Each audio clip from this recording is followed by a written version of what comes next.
السلام الناس الكل ومرحبا بكم في فيديو جديد في القناة. فيديو اليوم باش نشوفوا اللاعب الجديد الذي يراقبه المنتخب التونسي، لاعب مزدوج الجنسية طه العياري. وهيا نبدأ. وقبل كل شيء كالعادة ما تنساش باش تشتركوا في القناة وتفعلوا الجرس وتحطوا لايك على الفيديو.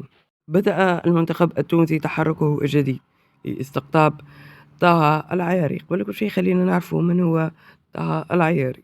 طه العياري هو لاعب كرة قدم سويدي من أصول تونسية، يلعب حاليا كجناح أيسر لنادي أيك سولان في الدوري السويدي الممتاز.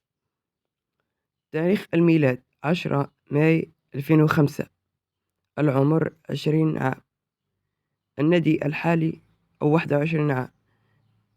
النادي الحالي أيك سولانا. المركز جناح أيسر مع القدرة على اللعب في مركز وسط الميدان. الجنسية سويدي وتونسي، يمثل حاليا منتخب السويد تحت 21 عام. حنحكيو شوية على مسيرته. البداية الاحترافية متاعه، وقع عقد احترافي الأول مع نادي أيك سولانا في عام 2021 وهو في سن 16 سنة. رغم تمثيله للسويد في الفئات الشابة، إلا أنه يظل محل متابعة من الجماهير التونسية كونه يحمل الجنسية التونسية أيضا.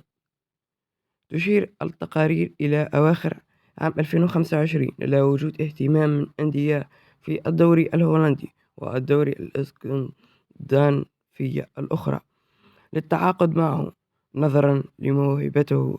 وبدأ المنتخب التونسي تحركه الجديد لاستقطاب طه العياري، لاعب خط وسط فريق أيك سولانا السويدي، في إطار سياسة البحث عن المواهب مزدوجة الجنسية القادرة على تعزيز صفوف نصر قرطاج خلال الفترة المقبلة.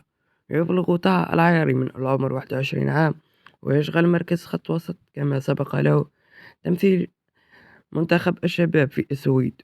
وتبلغ قيمته التسويقية نحو 1.5 مليون يورو وفقا لموقع ترانفي ريمير ماركت، ما يعكس التطور الذي يشهده مستواه في الدوري المحلي هناك. وتأتي هذه الخطوة تحت إشراف زياد الجزيري المدير الرياضي للمنتخب التونسي، وبالتنسيق مع عبد القادر غشيرة مدرب خلية اكتشاف المواهب في أوروبا، حيث يرى الثنائي في العياري لاعب قادر على تقديم الإضافة الفنية في خط الوسط، خاصة في ظل توجه الجهاز الفني نحو تجديد الدماء وضخ عناصر شابة استعدادا لاستحقاقات المقبرة. وبحسب المعطيات المتوفرة، فقد انطلقت بالفعل اتصالات أولية مع اللاعب من خلال إقناعه بتحمل قميص نسور قرطاج خلال الفترة المقبلة في انتظار حسم موقفه النهائي بشأن تغيير جنسيته الرياضية. ويختلف مسار طه العياري عن شقيقه ياسين العياري، لاعب فريق بريتون أند هوف ألبيون الإنجليزي، الذي اختار تمثيل منتخب السويد وخاض حتى الآن 17 مباراة دولية بقميص الأخير، ليحسم مبكرا وبشكل نهائي مستقبله الدولي.